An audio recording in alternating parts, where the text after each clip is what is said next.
Hello guys, कैसे हैं आप लोग? Good morning, good afternoon, good evening. So now the next topic जिसके लिए हमें कॉस्ट का हाउ टू प्रिपेयर सीरीज की बात करें, the next topic is process costing. तो कैसे प्रोसेस कॉस्टिंग के क्वेश्चंस प्रिपेयर करने हैं, कौन कौन से क्वेश्चंस एग्जाम के पहले करने हैं, कौन कौन से क्वेश्चंस एग्जाम के पहले नहीं करने हैं, लेट्स टॉक अबाउट दैट। और सबसे पहले मैंने पूरी लिस्ट बना दी है आपके नोट्स में से, आपके मॉड्यूल में से, आपके पास्ट एग्जाम में से कौन कौन सा क्वेश्चन करना है। मेजरली सारे क्वेश्चंस एग्जाम में जो करने हैं वो मेजरली नोट्स में से है। एक दो ही क्वेश्चन ऐसे हैं जो मॉड्यूल या पास्ट एग्जामिनेशन से करने पड़ेंगे। क्वेश्चन 6 जो है उसको मैंने अबव एग्जाम लेवल लिख के छोड़ा है। एक्चुअली वो M1 और M2 वाला क्वेश्चन है जिसमें दो मटेरियल है, एक पिछले प्रोसेस से आया और एक हमने ऐड किया, जहाँ पे हम M1 को 100% कंप्लीट मानते हैं और जो क्वेश्चन में कंप्लीशन दिए होते हैं हम वो M2 के मानते हैं। अब ऐसा कोई क्वेश्चन ना मॉड्यूल में है ना M1 M2 का जिक्र मॉड्यूल में किया हुआ है, तो इसीलिए इस तरह का क्वेश्चन एग्जाम में अभी तो नहीं बनता है कि आएगा। फिर भी एक क्वेश्चन करना हो तो क्वेश्चन नंबर 6 से फटाफट आप एक बार देख के चले जाना, कर लेना। पर एक ही क्वेश्चन इनफ है क्योंकि उससे ज़्यादा करने की जरूरत नहीं है। एग्जाम लेवल के ऊपर है, करना है तो कर सकते हो, नहीं तो कोई बात नहीं, अभी कर लो, एग्जाम के एक दिन पहले मत करना। ये लिस्ट पूरी है, मोस्टली नोट्स के क्वेश्चन है 1 2 3 4 5 7 8 and then directly 16 and 17। Module का सिर्फ एक इलिस्ट्रेशन 3 है और पास्ट एग्जाम में सिर्फ एक जनवरी 21 का क्वेश्चन है जो आप कर सकते हो। मई 22 का भी क्वेश्चन है जो करना है, दो क्वेश्चन हो जाएंगे। ये हाईलाइट नहीं किया हुआ, मैं हाईलाइट कर देता हूँ। मई 22 का क्वेश्चन डिफिकल्ट नहीं है, लेकिन इसमें process costing plus join by दोनों आ गया। प्रोसेस कॉस्टिंग का उन्होंने प्रोसेस का पॉइंट बोल दिया और प्रोसेस 2 के अंदर उन्होंने एक्चुअली ज्वाइन बाय का फर्दर प्रोसेसिंग डिसीजन बोल दिया कि इसको फर्दर प्रोसेस करें या नहीं करें। तो 5 नंबर प्रोसेस के थे और 5 नंबर ज्वाइन बाय के फर्दर प्रोसेसिंग वाले थे। बहुत ईजी क्वेश्चन था मई 22 का, अगर ढंग से पढ़ा होता तो ये क्वेश्चन बहुत ही ईजी है। तो ये क्वेश्चन भी एक बार करके जरूर जाना है। अब शीट में तो ये समझ में आ गया, लेकिन अब सर करना कैसे कैसे है? तो सबसे पहले याद करो, आपको प्रोसेस कॉस्टिंग करना है तो आपको रामबाण फॉर्मूला आना चाहिए। जब तक आपको हमारा रामबाण फॉर्मूला, मैं क्लास में इसको रामबाण फॉर्मूला बोलता हूँ कॉस्ट पर यूनिट का, अगर आपको ये फॉर्मूला नहीं आता है तो आप प्रोसेस कॉस्टिंग नहीं कर पाओगे। तो आपको पता होना चाहिए कॉस्ट पर यूनिट का फॉर्मूला क्या है। It is total cost minus scrap value of normal loss upon units minus normal loss units. ये आपके पास होना चाहिए, आपको समझ में आना चाहिए, तभी आप प्रोसेस कॉस्टिंग में पर यूनिट कॉस्ट निकाल पाओगे। वो निकालने के बाद ही आप प्रोसेस के क्वेश्चंस कर पाओगे। अब इसमें प्रोसेस अकाउंट बनाना आना चाहिए, नॉर्मल लॉस, एबनॉर्मल गेन एक अकाउंट आपको बनाना आना चाहिए। उसके अलावा आपको इंटर प्रोसेस प्रॉफिट वाला टॉपिक आना चाहिए। और सबसे मेन जो एग्जाम में सबसे ज़्यादा क्रूशियल है वो है इक्विवेलेंट प्रोडक्शन वाला, वैल्यूएशन ऑफ WIP वाला कॉन्सेप्ट भी आपको अच्छे से आना चाहिए। तो ये सारे टॉपिक्स आपको अच्छे से एक बार करने पड़ेंगे। अब क्वेश्चन नंबर 1 इजी है, जो हमारा नोट्स का क्वेश्चन 1 है उसमें बस एक प्रोसेस से दूसरी प्रोसेस, दूसरे से तीसरी प्रोसेस में गए और नॉर्मल, एबनॉर्मल लॉस और एबनॉर्मल गेन तीनों अकाउंट बनाया है। तो तीनों अकाउंट को समझने के लिए क्वेश्चन 1 आपको करना पड़ेगा, तो आप तीनों अकाउंट समझ पाओगे, normal loss and abnormal gain account. Question number 1 उससे आराम से समझा जा सकता है, इजी क्वेश्चन है। सेकंड क्वेश्चन में एक्चुअली सिर्फ रॉयल्टी वाला एक मेन पॉइंट है कि रॉयल्टी आप एबनॉर्मल गेन पे भी दे रहे हो, तो उसका क्या करना है, वो चीज़ क्वेश्चन नंबर 2 में कवर हुई है। तो सिर्फ एक रॉयल्टी वाला पॉइंट ही थोड़ा स्पेशल है सेकंड में।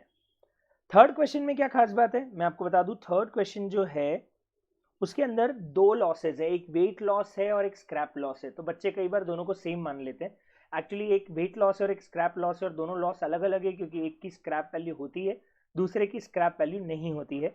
तो इसलिए वेट लॉस और स्क्रैप लॉस को अलग अलग मान के क्वेश्चन को सॉल्व करना पड़ेगा। क्वेश्चन 3 में एक और चीज़ है, कुछ माल आगे जा रहा है, कुछ माल बिक रहा है, तो जो माल बिक रहा है उसे P&L में ले जाना पड़ेगा और जो माल आगे जा रहा है उसे नेक्स्ट प्रोसेस में ले जाना पड़ेगा। तो ये एक मेन पॉइंट इसके अंदर ध्यान रखना है।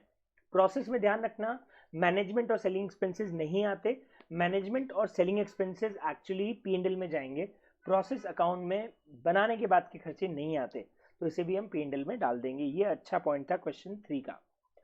4 में अच्छी बात है, एक्चुअली इसमें रिवर्स कैलकुलेशन करके नॉर्मल लॉस निकालना है। ऐसा ही क्वेश्चन एग्जाम में भी आया हुआ है क्वेश्चन 4 जैसा, तो रिवर्स कैलकुलेशन करके नॉर्मल लॉस निकालना है। ए और बी की तो नॉर्मल प्रोसेस बन जाएगी, सी वाली प्रोसेस में आपको एक्चुअली पर यूनिट कॉस्ट दिया हुआ है और आपको रामबाण फॉर्मूले को रख के नॉर्मल लॉस को एक्स मान के सॉल्व करना है। तो नॉर्मल लॉस को बैलेंसिंग फिगर में आपको निकालना पड़ेगा। क्वेश्चन नंबर 4 बढ़िया क्वेश्चन है, एग्जाम में भी ऐसा कैसा क्वेश्चन आया हुआ है। आई थिंक दिसंबर 21 या जुलाई 21 के अंदर ऐसा कैसा क्वेश्चन एग्जाम के अंदर पूछा हुआ है। ठीक है, अब क्वेश्चन ये रहा क्वेश्चन, वो जुलाई 21 के अंदर आया था। ये दोनों में से एक क्वेश्चन कर लेना, या तो 4 कर लेना या जुलाई 21 का एग्जाम का क्वेश्चन कर लेना। इसके बाद अगर मैं बात करूँ तो question number 5 again FIFO method से क्वेश्चन करना है, इक्विवेलेंट वाला है।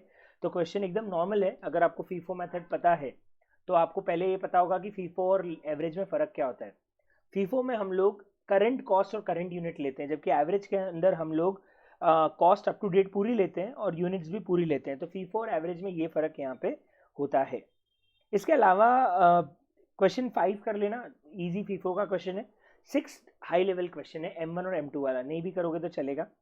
7 जरूर करना इंटर प्रोसेस प्रॉफिट का, क्योंकि इसका एक ही वेराइटी का क्वेश्चन करना है। तो या तो 7 कर लो, या मॉड्यूल का क्वेश्चन कर लो, या पास्ट एग्जाम का क्वेश्चन कर लो, सब में एक जैसा पॉइंट है। तो आप चाहो तो 7 कर लो, आप चाहो तो इंटर प्रोसेस प्रॉफिट का ऐसा कैसा मॉड्यूल का क्वेश्चन है वो कर लीजिएगा। दोनों में से कोई भी एक क्वेश्चन आप कर लेना, that is more than enough. एक ही क्वेश्चन काफी है प्रोसेस के अंदर इंटर प्रोसेस प्रॉफिट का। 8th क्वेश्चन एवरेज मेथड वाला है, तो ये जरूर करना, ये बहुत अच्छा क्वेश्चन है और एग्जाम में ऐसा कैसा क्वेश्चन रिपीट हुआ है। तो आप जरूर क्वेश्चन नंबर 8 करना एवरेज मेथड के लिए। सेम क्वेश्चन एग्जाम में आया था, जो इससे मिलता जुलता है जो क्वेश्चन हमने अभी किया। वो एग्जाम में क्वेश्चन कौन से अटेम्प्ट में आया था क्वेश्चन नंबर 8 आया था, अब नवंबर 28 एग्जाम के अंदर आया था। तो ये क्वेश्चन आप नवंबर 20 वाले एग्जाम का कर लो या 8 कर लो, एक ही बात है, दोनों में एक जैसा पॉइंट कवर हुआ है। दिसंबर 21 बहुत बेसिक क्वेश्चन है, नहीं भी करोगे चलेगा। जनवरी 21 क्वेश्चन 5 जैसा है, नहीं भी करोगे चलेगा। नवंबर 18 का क्वेश्चन बहुत ही बेसिक है, नहीं भी करोगे तो चलेगा। अब अगर अपन नोट्स में बात करें तो 9 मत करना, 10 मत करना, 11 मत करना, सारे क्वेश्चन रिपीट हो रहे हैं। 12 मत करना, 13 मत करना, 14 15 भी नहीं करना है।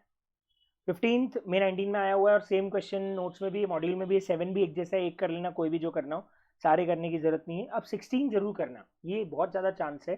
16 17 दोनों में से एक क्वेश्चन कोई भी एग्जाम के अंदर आ सकता है। तो 16 भी करना, जिसमें पैकिंग वाला एक पॉइंट इंपॉर्टेंट है 16 में। और 17 तो बहुत ही बेहतरीन है, अगर उनको थोड़ा भी डिफिकल्ट लेवल का क्वेश्चन पूछना हुआ तो वो 17 जरूर पूछेंगे। तो मेरे को बहुत ज़्यादा इंट्यूशन है, या तो इस अटेम्प्ट में या इसके अगले अटेम्प्ट में 17 क्वेश्चन आएगा, इसमें रिवर्स कैलकुलेशन करना है। बहुत ही बेहतरीन क्वेश्चन है क्वेश्चन नंबर 17, तो इसको ज़रूर करके जाना। इसके अलावा बस यही 18 मॉड्यूल जैसा क्वेश्चन है, नहीं भी करोगे तो चलेगा, not that difficult, not very important. Module में से मैंने एक आधी क्वेश्चन मार्क करवाया है, वो भी पास्ट एग्जाम का है। That is all about process costing. आप इन क्वेश्चंस को अच्छे से करके जाइएगा, जो क्वेश्चंस मैंने मार्क करवाए उनको बहुत अच्छे से रिवीजन में आपको करना है। Thank you. अगले वीडियो में अब हम कौन से चैप्टर की बात करेंगे? आई थिंक हमारे मेजरली सारे टॉपिक्स हो गए। एक सर्विस सेक्टर कॉस्टिंग का क्वेश्चंस मुझे मार्क करवाने हैं, तो how to prepare service sector costing का वीडियो मैं बना दूंगा।